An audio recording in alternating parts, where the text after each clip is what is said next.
Hello everyone, we love the recipe that we love mostly. So that's the recipe only we are going to try, very well. So that's why I have tried this veg pulao recipe and we love this one. After when we eat, me and my kid Ahan. So you will get to know the recipe, whole recipe in this video. Let's start. I have taken here butter for recipe,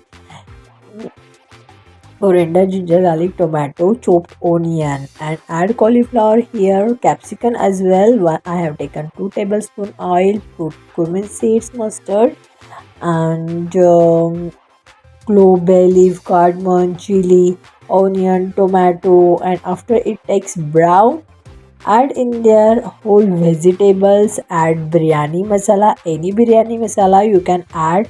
We are trying veg pulao here, so we need to add the all vegetables as well as 1 tablespoon curd.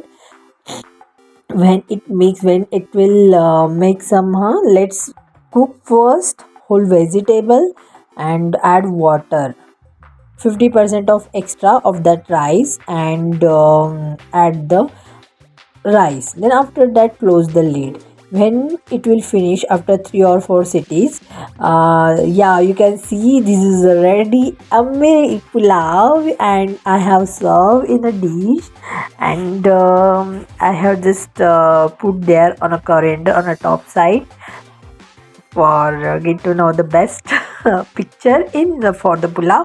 Wow, it's so yummy, it looks yummy, and also that delicious also, because when we ate this one now, Ahan also asked to me, mama, please give me the veg pulao of at the evening time, but we have already finished in a morning. So this is this kind of recipe you just try and follow my channel, and please like, subscribe and share my channel and click on a notification button.